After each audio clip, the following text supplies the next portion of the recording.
अस्सलाम वालेकुम dear members. आज हम तीसरा सपारा शुरू करेंगे और तीसरे सपारे में सूरह बकरा की 34 आयत हैं और सूरह आले इमरान की इसमें टोटल 200 आयत में से 91 जो आयत हैं वो इस सपारे के अंदर हैं और आज हम वो सुनेंगे। जैसे कि आप सब जानते हैं कि तीसरे सपारे का नाम तिलकर रसूल है, यानी कि ये सब रसूल। और पहली ये आयत में चूँकि रसूलों का ज़िक्र है कि ये सब रसूल जिनको अल्लाह ताला ने फजीलत दी है बाज़ को बाज़ पर, यानी कि 1,24,000 पैगम्बरों का ज़िक्र कुरान पाक में नहीं आया और बाज़ को बाज़ पे अल्लाह ताला ने फजीलत दी और बाज़ अल्लाह ताला से हम कलाम हुए और बाज़ जो है उनके मर्तबे अल्लाह ने बुलंद फरमाए और अल्लाह ताला ने उनको खुली निशानियाँ दी, खुले मौजज़ात दिए। तो इसलिए अल्लाह ताला ने इस पारे का नाम ही तिलकर रसूल रख दिया। सूरह बकरा की इन 34 आयात में अल्लाह ताला बनी इसराइल से भी मुखातब हैं क्योंकि वो अहले किताब थे और उसके अलावा ईसाई भी अहले किताब थे, उनसे भी मुखातब हैं। और ज़्यादातर या अय्युहल मोमिनीन कहकर मुसलमानों से मुखातब हैं, जो कि मुसलमानों को आला तरीन मोमिनों का दर्जा मिल चुका था और मदीना मुनव्वरा की तमाम सूरतों में उनको या अय्युहल मोमिनीन कहकर मुखातब किया जाएगा। सूरह बकरा की इन आयात में नमरूद बादशाह और हज़रत इब्राहीम अलैहिस्सलाम की गुफ्तगू जो हुई थी वो बयान फरमाई गई है कि किस तरह नमरूद बहस कर रहा था हज़रत इब्राहीम अलैहिस्सलाम से, कि झगड़ा कर रहा था कि तुम्हारा रब क्या ऐसा कर सकता है जो मैं नहीं कर सकता, ये मैं भी बादशाह हूँ, मेरे पास भी ताकत है, मैं भी सब कुछ कर सकता हूँ। तो हज़रत इब्राहीम ने फरमाया कि मेरा रब मौत देता है, ज़िंदगी देता है, तो क्या तुम ऐसा कर सकते हो? तो उसने जेल से 2 कैदियों को, फांसी के कैदियों को लाया, एक को सर कलम कर दिया और एक को ज़िंदा छोड़ दिया कि ये देखो ये काम तो मैं भी कर सकता हूँ। फिर हज़रत इब्राहीम अलैहिस्सलाम ने उसको कहा कि मेरा रब तो सूरज को मशरिक से निकालता है, आप मगरिब से निकाल के दिखाएं। तो वो बंदा फिर आगे से लाजवाब हो गया। तो ये इस सूरत के स्टार्ट में ये है। इसके अलावा सूरह बकरा के इस हिस्से में हज़रत उज़ैर अलैहिस्सलाम, जिनको के बाद में यहूदियों ने अल्लाह का बेटा कहना शुरू कर दिया था क्योंकि उन पे एक ऐसा मौजज़ा अल्लाह ताला ने ज़िंदा मौजज़ा दिखाया था कि उनको बेटा समझना शुरू हो गए थे। बजाय इसके कि कोई मौजज़ा देखें तो यहूदी और बाकी जो लोग हैं वो उससे सबक हासिल करें और वो दोबारा ज़िंदा किए जाने का एक ज़िंदा मौजज़ा देख के तो वो सारे ईमान ले आए। वो हज़रत उज़ैर को उल्टा अल्लाह का बेटा कहना शुरू हो गए। अल्लाह ताला सूरह बकरा की इन आयत में फरमा रहे हैं कि हज़रत उज़ैर का एक दफ़ा गुज़र हुआ एक बस्ती जो कि बिल्कुल औंधी पड़ी हुई थी, यानी कि उस पर तबाही हो चुकी थी अल्लाह की तरफ से अजाब आने के बाद। तो उस बस्ती में इस तरह लोगों को मरे हुए देखा, कोई पत्थर बने हुए, कोई उल्टे सीधे, उनके ढांचे हड्डियाँ सब कुछ देखा। तो वो उन्होंने दिल में सोचा खाली कि अल्लाह ताला इस बस्ती को कैसे ज़िंदा कर सकते हैं, ये तो नामुमकिन चीज़ है, इसको कैसे ज़िंदा करेंगे। तो अल्लाह ताला ने उनको 100 साल के लिए अल्लाह ताला फरमा रहे हैं उनको मौत दे दी। हज़रत उज़ैर अलैहिस्सलाम को मार दिया और उनका गधा भी था और गधा भी उनके साथ था और वो उनके पास ताज़ा जो अंगूर थे वो भी प्लेट में पड़े हुए थे। अब अल्लाह ताला ने उनको जब 100 साल के बाद उठाया, गधे को भी मौत दे दी, उनको भी मौत दे दी। 100 साल के बाद उठा के हज़रत उज़ैर से पूछा कि आप बताओ कि कितने साल तक मरे रहे हो? तो हज़रत उज़ैर ने फरमाया कि शायद 1 दिन के लिए।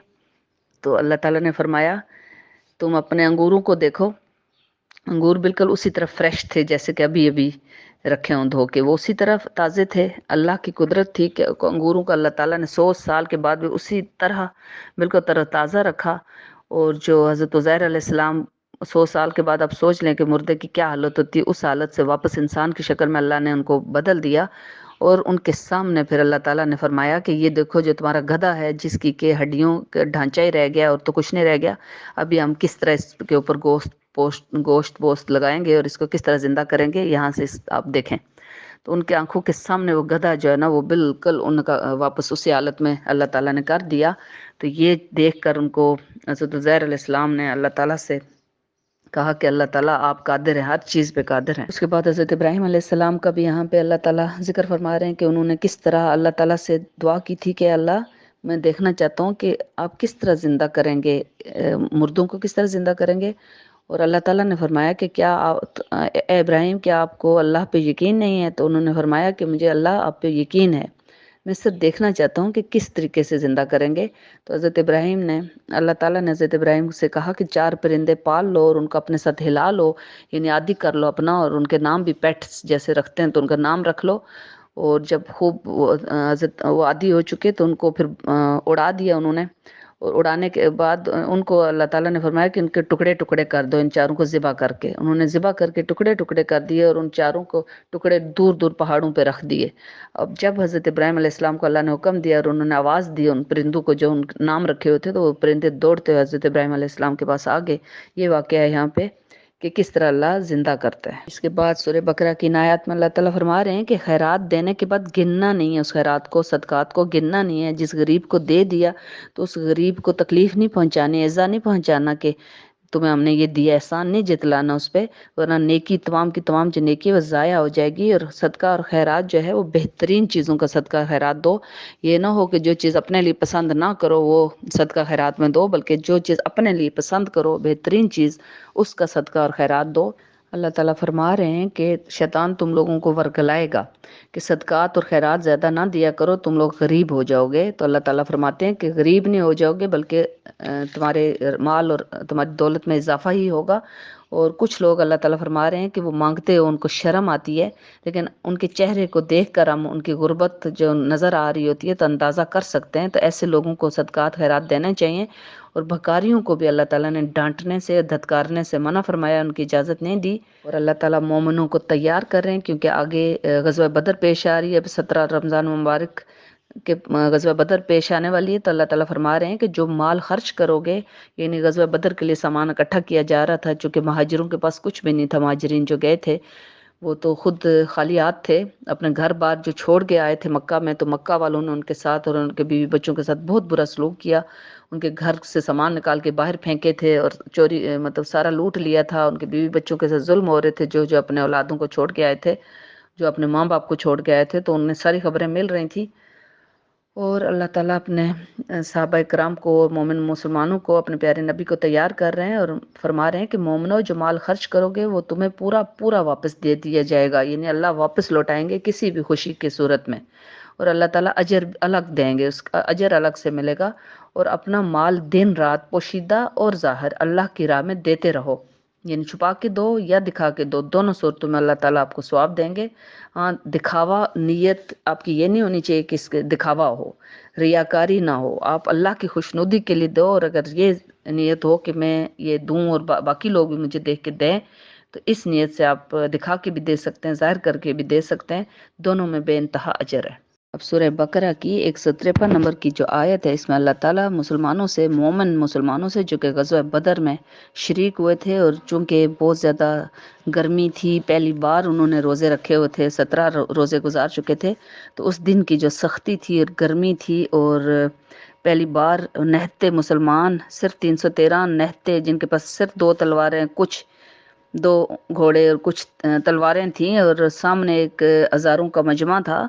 تو کس قدر مشکلات پیش آ رہی تھی. تو کچھ مسلمانوں کو اللہ تعالیٰ ڈھارس دینے کے لیے فرما رہے ہیں کہ اے لوگو، اے مومن مسلمانوں جو ایمان لائے ہو، مدد حاصل کرو صبر سے اور نماز سے. یعنی کہ آپ کو جب بھی کوئی پریشانی، دکھ، تکلیف ہو تو نماز سے اللہ تعالیٰ صبر دیتے ہیں. اگر ہم نماز پڑھیں گے تو بے شک اللہ نماز صبر کرنے والوں کے ساتھ ہے. اور صبر کرنے کے لیے اللہ تعالیٰ نے تلقین فرمائی. چونکہ غزوہ بدر میں 14 مسلمان بھی شہید ہوئے تھے، مومن مسلمان. تو اللہ تعالیٰ ان کے لیے بھی فرما رہے ہیں کہ جو لوگ اللہ کی راہ میں مارے جائیں ان کو مردہ نہ کہو کہ یہ مر گئے، یہ نہ کہو، کیونکہ وہ تو زندہ ہیں، لیکن تم لوگوں کو ان شہیدوں کی زندگی کا شعور نہیں ہے.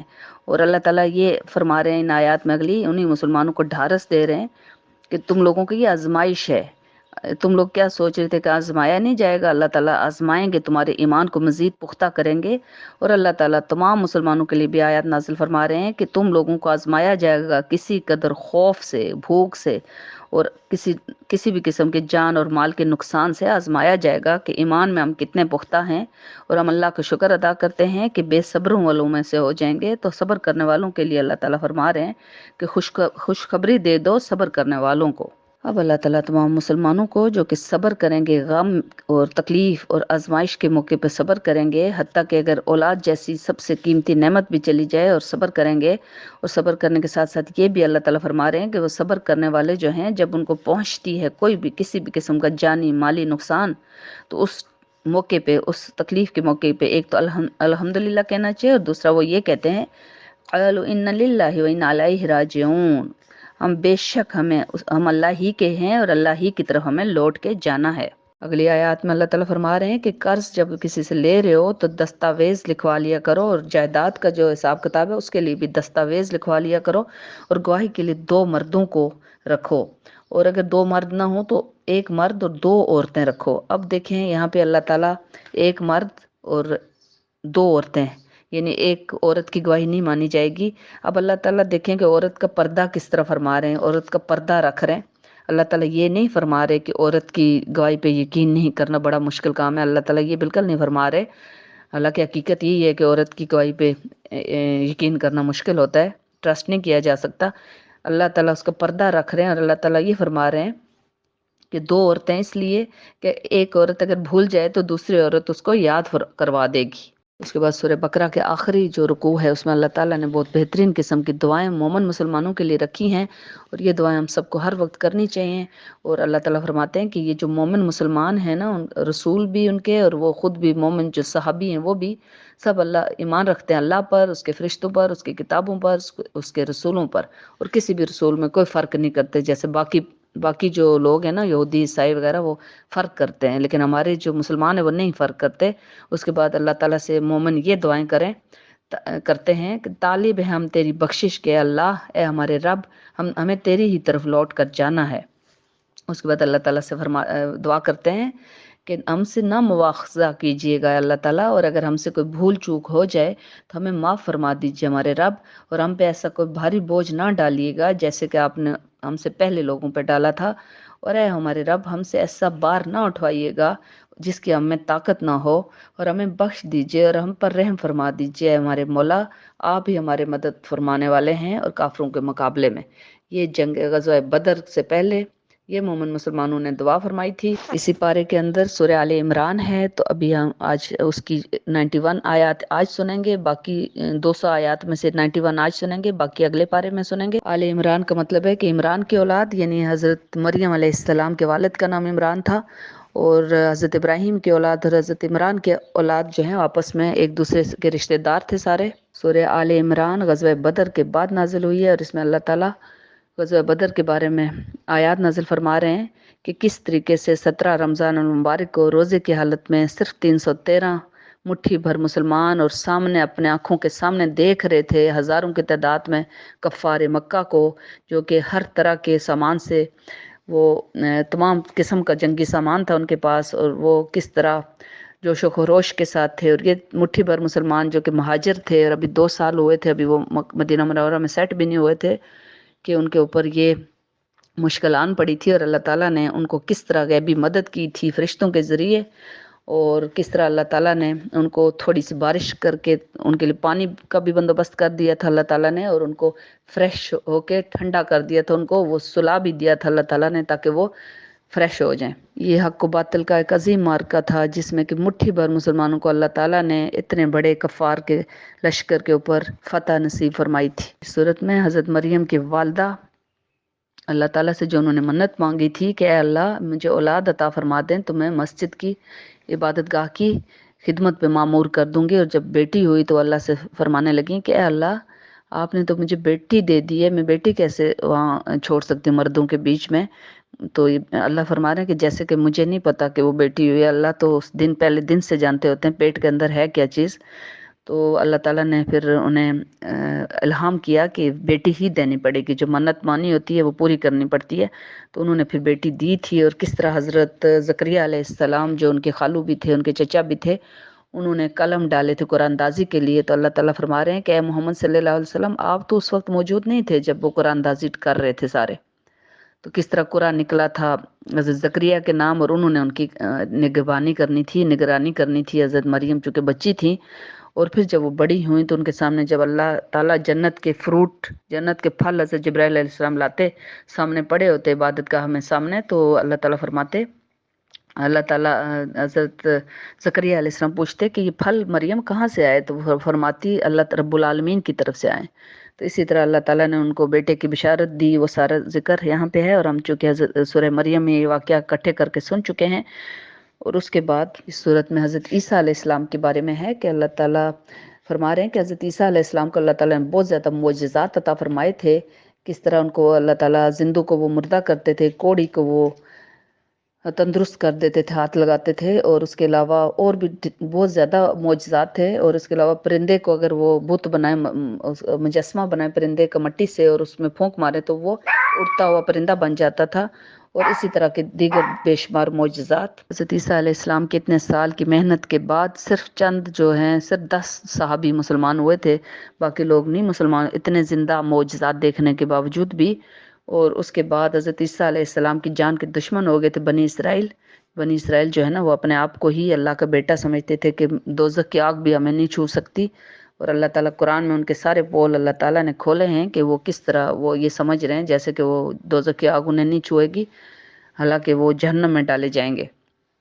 तो किस तरह अल्लाह ताला फरमा रहे हैं कि किस तरह बनी इसराइल एक चाल चल रहे थे हज़रत ईसा को सूली पे लटकाने के लिए, यानी उनको मौत देना चाह रहे थे, मारना चाह रहे थे। और एक चाल अल्लाह ताला चल रहे थे, अल्लाह ताला ने उनको जिंदा ऊपर उठा लिया था। उनकी नज़रों में वो मर गए थे क्योंकि उनके हम शक्ल एक बंदे को सूली पे उन्होंने लटकाया था। अल्लाह ताला का ये मौजज़ा था। फिर अल्लाह ताला यहूदियों के लिए भी आयत नाजिल फरमा रहे हैं कि यहूदी और ईसाई दोनों आपस में लड़ रहे हैं कि इब्राहिम यहूदी थे, कुछ कहते हैं इब्राहिम तो ईसाई थे। तो अल्लाह ताला फरमा रहे हैं कि हज़रत इब्राहिम ना यहूदी थे ना ईसाई थे, वो सिर्फ मुसलमान थे और इस्लाम ही दीन था। कोई यहूदियत कोई नसरानियत कुछ भी नहीं था।